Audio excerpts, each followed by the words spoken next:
जन्नत निशां, वो वादियां, वो सादगी, वो शामो सहर, वो हसीन चिनार, जन्नते निगार।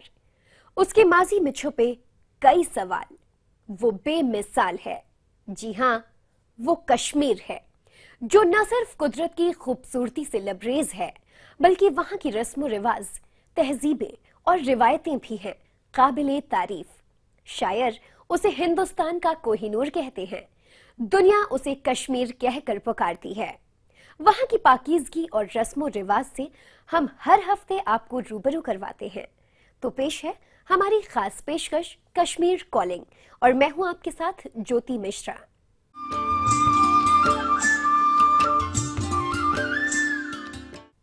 कश्मीर का रिवायती पोशाक अपनी कशीदाकारी और डिजाइन के लिए काफी मशहूर रहा है।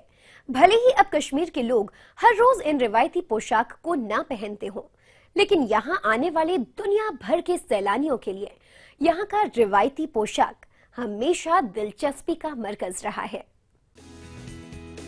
रिवायती कश्मीरी पोशाक पहने इन लोगों को देखकर पहली नजर में आपको लग रहा होगा कि ये कश्मीर के बाशिंदे हैं,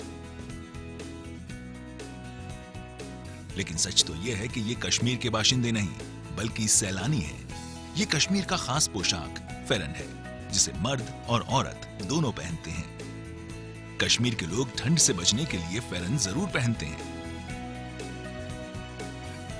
आमतौर पर ठंड के मौसम में मोटे ऊनी कपड़े से बने फेरन पहने जाते हैं, और गर्मियों के दौरान सूती कपड़ों से बने फेरन को पहनकर कश्मीरी फख्र महसूस करते हैं। महिलाएं फेरन के साथ रिवायती ज्वेलरी भी पहनती हैं, जो इनकी खूबसूरती में और इजाफा कर देती है। साथ ही सिर से कंधे तक फैला कसाबा भी महिलाएं पहनती हैं। कश्मीर का ये रिवायती पोशाक सैलानियों के लिए हमेशा दिलचस्पी का मरकज रहा है। यहाँ आने वाले हर सैलानियों के लिए इन रिवायती पोशाक को पहनना एक यादगार लम्हा होता है। सैलानी इन रिवायती पोशाक और ज्वेलरी को पहनकर यहाँ की खूबसूरत यादें सहेजकर अपने साथ ले जाते हैं। एक्चुअली हमने टीवी में देखा था बुमरो बुमरो, हमारे लिए तो वही मूवीज का ही है सारा सीन। फिर हम श्रीनगर आए, we just entered this garden. फिर हमने देखा यहाँ पे फोटोज सब क्लिक करा रहे हैं, then we tried it and we are looking so beautiful. बहुत अच्छा लग रहा है। ये फिल्म्स में देखा है, तो मेरी मामा बोली थी एक बार हमें ट्राई कर लेते हैं, फिर देखते हैं कि आपस में कैसे लगते हैं। मेरे को बहुत पसंद आई। कश्मीर के रिवायती पोशाक दिखने में अरब, ईरान और तुर्किस्तान में पहने जाने वाले पोशाक जैसे ही होते हैं। ऐसा माना जाता है कि 14वीं सदी में कश्मीर में ये रिवायती पोशाक मशहूर हुआ। बदलते वक्त के साथ कश्मीर के लोग भले ही अब हर रोज इन रिवायती पोशाक को नहीं पहनते, लेकिन यहाँ के हर तबके के लोग फेरन जरूर पहनते हैं। हालांकि कश्मीर के दूर दराज के इलाके में अभी भी ये रिवायती पोशाक पहना जाता है। यहाँ की रिवायती ज्वेलरी ज्यादातर चांदी की होती है, क्योंकि यहाँ की महिलाएं चांदी की ज्वेलरी पहनना ज्यादा पसंद करती हैं। भले ही यहाँ रिवायती पोशाक को हर रोज नहीं पहनते, लेकिन कई रिवायती चीजों में थोड़ा बदलाव कर यहाँ के लोग जरूर पहनते हैं। ट्रेडिशन खत्म नहीं होती है, हिस्ट्री रिपीट्स। जिस तरह हिस्ट्री रिपीट करती है, इसी तरह ये वापस आ जाएंगे। अब हर एक ये महसूस करता है कि हमें हेरिटेज को बचाना है। हेरिटेज में सिर्फ आपके खूबसूरत मकान नहीं है, हेरिटेज में आपकी जेवरात है, हेरिटेज में आपके अल्टरनेशन आ सकती है। जैसे फेरन है, उसमें थोड़ी सी बहुत अल्टरनेशन आती है। कश्मीरी रिवायती पोशाक फेरन दूसरे प्रदेश में मशहूर हो रहा है। खास तौर पर यहाँ आने वाले सैलानियों के बीच फेरन हमेशा मशहूर रहा है। इतना ही नहीं, बॉलीवुड फिल्मों में भी इन रिवायती पोशाकों को जगह मिलती है।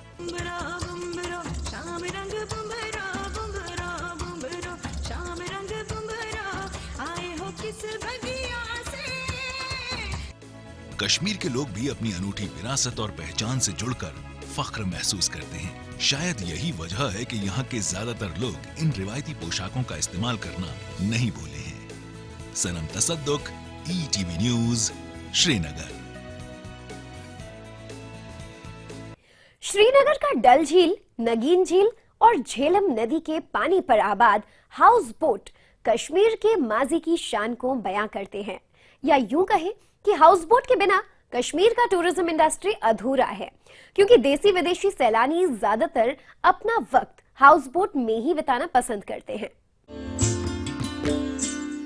झील की लहरों पर चलते शिकारे और इस झील में तैरते लकड़ी के शानदार घर यानी हाउस बोट। ये कश्मीर का खूबसूरत नगीन झील है जहां दुनिया भर के सैलानी शिकारे पर सैर करने और इन खूबसूरत हाउस बोट में ठहरने आते हैं। इसमें ठहरने वाले सैलानियों को शांति और सुकून का ऐसा खूबसूरत एहसास होता है कि यहाँ से दूर होने का मन ही नहीं करता। कश्मीर की पहचान हाउस बोट शुरुआत में अंग्रेजों का आरामगाह हुआ करता था। बाद में हाउस बोट का इस्तेमाल कश्मीर के लोग करने लगे।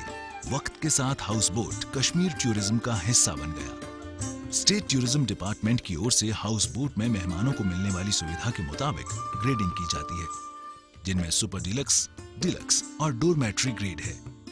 यहाँ कई ऐसे परिवार हैं जिनके पास कई हाउस बोट हैं, जिनमें दुनू परिवार भी शामिल है। इस परिवार के हाउस बोट कारोबार को शुरू किए 100 साल पूरे हो गए हैं। इसी खुशी में दोनों परिवार ने अपने हाउस बोट में शानदार कार्यक्रम का आयोजन किया। इस दौरान कहवे की चुस्की के साथ महफिल में गीत संगीत पेश किए गए।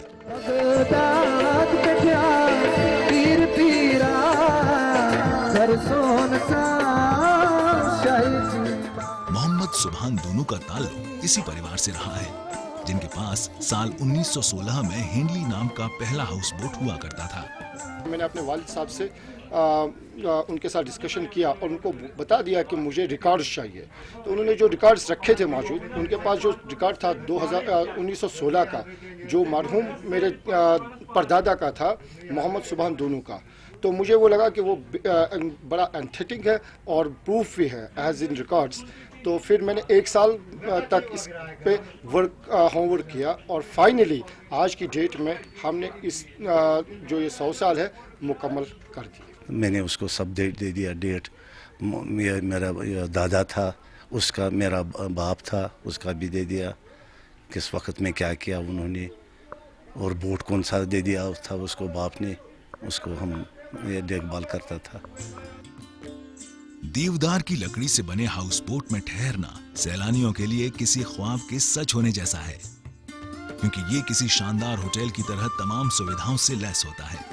इसके आगे के बरामदे में लकड़ी की शानदार नक्काशी देखते ही बनती है, जबकि इसके कमरे में अखरोट की लकड़ी का खूबसूरत सोफा, कुर्सी और कई तरह के फर्नीचर और कढ़ाई किया हुआ शानदार पर्दा लगा होता है, जबकि सोने के लिए शानदार बिस्तर। यही वजह है कि हाउस बोट में ठहरने वाले सैलानी इसकी जमकर तारीफ करते हैं। इंडिया के कोई भी 5 स्टार होटल में पूछो या कोई भी दूसरे होटल में पूछो, जहाँ पे लोग किस तरह से रिस्पॉन्स देते हैं, लेकिन यहाँ पे जो चीज़ आपको है ना जिस तरह से प्रेम भाव से मिलती है, वो कहाँ पे भी कौन से भी 5 स्टार होटल में नहीं मिलेगी। हाउस बोट सैलानियों के ठहरने का पसंदीदा जगह तो है ही, साथ ही ये हाउस बोट कश्मीरी रिवायती दस्तकारी का भी बेहतरीन नमूना है। इसकी छत पर अखरोट की लकड़ी की शानदार नक्काशी और क्रेवल कशीदाकारी किए पर्दे लगे होते हैं। इस तरह हाउस बोट कश्मीर की माजी की शान भी है। सनम तसद्दुक, ETV न्यूज़, श्रीनगर। झील पर तैरती खूबसूरत हाउस बोट को दिखाने के बाद फिलहाल वक्त है एक ब्रेक का, लेकिन आप कहीं मत जाइएगा, क्योंकि ब्रेक के बाद दिखाएंगे कश्मीर का शानदार अल्लामा इकबाल लाइब्रेरी।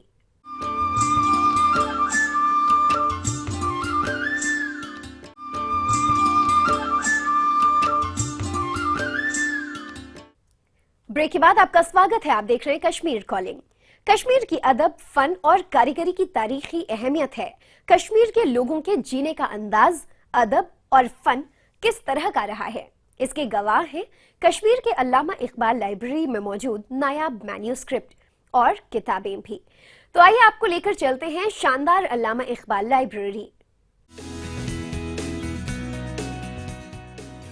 यह है कश्मीर यूनिवर्सिटी का अल्लामा इकबाल लाइब्रेरी। ये कश्मीर घाटी की बेहतरीन लाइब्रेरी में से एक है। साल 1949 में कश्मीर यूनिवर्सिटी की बुनियाद रखे जाने के साथ ही इस लाइब्रेरी को भी बनाया गया। इसे यूनिवर्सिटी स्टूडेंट्स की बढ़ती जरूरत और स्कॉलर्स के रिसर्च में मदद के मकसद से बनाया गया। हमारी लाइब्रेरी टॉप लाइब्रेरीज में है। जो हमारे IIMs, Indian institute of management libraries हैं, जो पुरानी हैं इंडिया में, या हम IIT libraries, Indian institute of technology libraries हैं, उनके पैरेलल तो हम जा रहे हैं। इस शानदार लाइब्रेरी में तकरीबन 6.5 लाख किताबें हैं। इनमें कई नायाब किताब भी शामिल हैं। 16 हिस्सों में बटी इस लाइब्रेरी की देखरेख ट्रेंड मुलाजिम करते हैं। चारों तरफ किताबों से भरे इस लाइब्रेरी में आने वाले स्टूडेंट्स और स्कॉलर को यहाँ आकर काफी जानकारी मिलती है। रेयर बुक्स काफ़ी यहाँ पे 100 ईयर्स ओल्ड जो बुक्स हैं या उससे भी ज़्यादा बहुत सारी बुक्स हैं यहाँ पे। तो उससे क्या होता है कि उससे यहाँ पे मतलब काफ़ी जो यूज़र आते हैं यहाँ पे उनसे उनको काफ़ी फ़ायदा मिलता है यहाँ पे। जैसे कि मतलब एम्प्लॉयज़ आते हैं, ये स्कॉलर्स आते हैं, स्टूडेंट्स आते हैं, बहुत सारे डिफरेंट्स आते हैं यहाँ पे, बहुत सारे लोग आते हैं यहाँ पे। यहाँ कई पुरानी किताबों के साथ कई भाषा में नायाब मैन्युस्क्रिप्ट्स यानी पांडुलिपि भी हैं। 13वीं सदी से पहले के ये मैन्युस्क्रिप्ट्स ज्यादातर पारसी, संस्कृत और अरबी भाषा में हैं। इन मैन्युस्क्रिप्ट्स को ट्रेंड मुलाजिम काफी संभाल कर रखते हैं ताकि ये खराब न हो। पर्शियन में ज़्यादा है और अरबिक में भी है और उर्दू में भी है, वो भी कम है। और एक कलेक्शन हमारी यहाँ इसमें है मैन्युस्क्रिप्ट में, वो शारदा की है। जो लवर्स होते हैं, शायकीन होते हैं या जिनको नीड होती है उसको यूज़ कर सकते हैं। ये जो मैन्युस्क्रिप्ट्स हैं बहुत ही बेशकीमती होते हैं। उनकी हैंडलिंग, प्रॉपर केयर और टेम्परेचर कंट्रोल, मेंटेनेंस, वो सब हमको ध्यान में रख के, क्योंकि हम यूज़र को ऐसी किताबें नहीं दे सकते कि वो सफ़े पलटते रहें। तो इस वजह से जो है हमको एक स्टाफ मेंबर जो वेल ट्रेंड हो इसमें हैंडल करने में मैन्युस्क्रिप्ट्स, तो वो भी यहाँ पे अवेलेबल हैं। इस लाइब्रेरी में मौजूद ये मैन्युस्क्रिप्ट न सिर्फ स्टूडेंट और स्कॉलर के लिए काफी फायदेमंद है, बल्कि इस लाइब्रेरी की शान भी है। लिहाजा अब इन मैन्युस्क्रिप्ट का डिजिटल डॉक्यूमेंटेशन किया जा रहा है ताकि हर किसी को ये ऑनलाइन मुहैया हो सके। Parvez Bhatt, ETV news, Srinagar. फिलहाल वक्त एक छोटे से ब्रेक का हो चला है।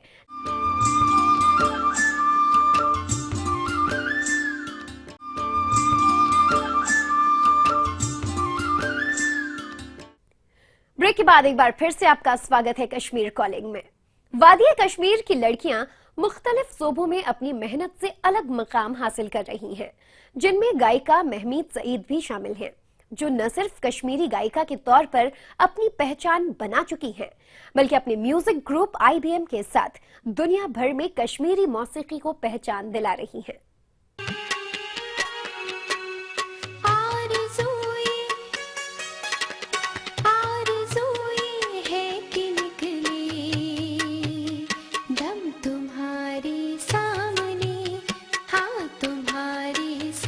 ये शबनमी आवाज है कश्मीर घाटी की रहने वाली सुरों की मल्लिका महमीद सईद की। तुम हमारे सामने हो, हम तुम्हारे सामने। अपनी जादुई आवाज से कश्मीर के लोगों के दिलों पर राज करने वाली महमीद दुनिया भर में कश्मीरी मौसीकी को दोबारा पहचान दिला रही हैं।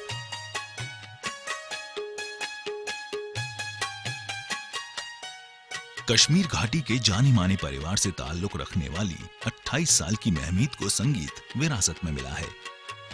बचपन से ही इनकी मां यास्मीन सईद ने इन्हें संगीत की तालीम देनी शुरू कर दी थी, जो खुद भी संगीत में ग्रेजुएट थीं।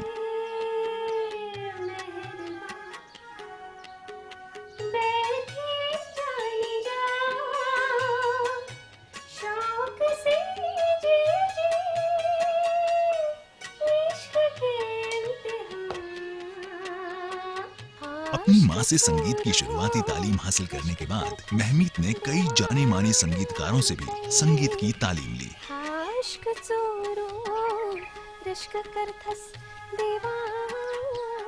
लेकिन आपको ये जानकर हैरानी होगी कि संगीत के साथ साथ महमीद मास कम्युनिकेशन में मास्टर डिग्री और पब्लिक एडमिनिस्ट्रेशन की मास्टर्स डिग्री भी हासिल कर चुकी हैं।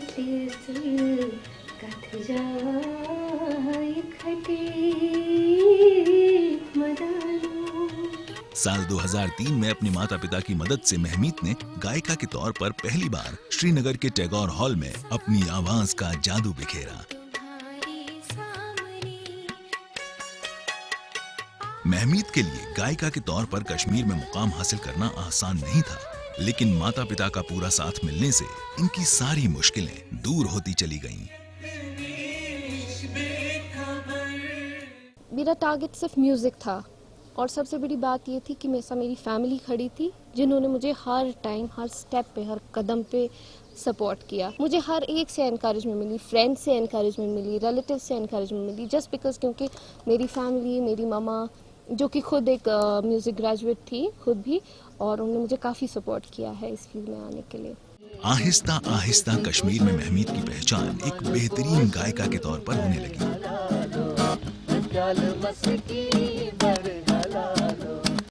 इसके बाद साल 2004 में महमीद का पहला वीडियो एल्बम आया, चिल्लमा रोशे रोश। इस एल्बम ने पूरी वादी में धूम मचा दी।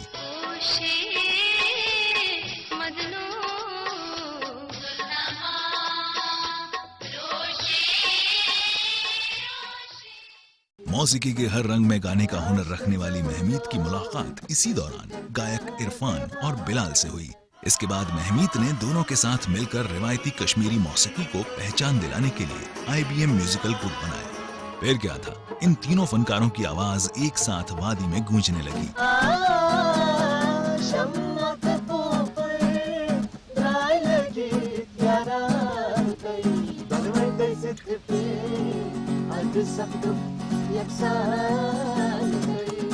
और साल 2015 में अमेरिका के न्यूयॉर्क और वॉशिंगटन DC में IBM म्यूजिक ग्रुप को पहला कंसर्ट करने का मौका मिला, जहां कश्मीरी मौसीकी के शौकीनों से इन्हें खूब वाहवाही मिली। इसके बाद तो IBM म्यूजिकल ग्रुप के दुनिया भर में कई कंसर्ट्स ऑर्गेनाइज होने लगे। लोग मिले शॉर्ट में, तो फिर हमने थोड़ा, मैंने बजाया, इसने गाया, इसने बजाया, मैंने ऐसे ऐसे करके थोड़ा आगे आगे बढ़े। घर वालों का उस टाइम कोई सपोर्ट नहीं था, तो बीच में एक टाइम आया तो महमीद भी मिल गई स्कूलिंग के टाइम पे, तो आपस में जान पहचान हो गई। इसने भी अपने हिसाब से कंटिन्यू किया, हम लोगों ने भी कंटिन्यू किया, आगे आगे बढ़ते गए। तो एक टाइम ऐसा आया अल्लाह की तरफ से, आज IBM नाम से हम लोगों को पहचानते सब। बिलाल और मेरी तो खुदा के फजल करम से हमारी अंडरस्टैंडिंग बहुत अच्छी थी नेचुरली, और फिर महमीद का भी आना, फिर उसके बाद वो मिक्सअप हो जाना। गलतियाँ होती हैं, वो कोई परफेक्ट, मेरे ख्याल से इस दुनिया में कोई परफेक्ट नहीं है, और गलतियों से इंसान सीखता है। जैसे मुझे ये करते थे, कॉर्ड को मतलब कॉर्ड गलत हो गया, ऐसे हुआ वैसे हुआ, फिर बाद में ये करेक्ट करना पड़ता है हमें। महमीद 2500 से ज्यादा गाने गा चुकी हैं, लेकिन इन्हें कश्मीरी मौसीकी ज्यादा पसंद है। महमीद की कोशिश अपने म्यूजिकल ग्रुप के साथ मिलकर रिवायती कश्मीरी मौसीकी को फिर से नौजवानों की पसंद बनाने की है।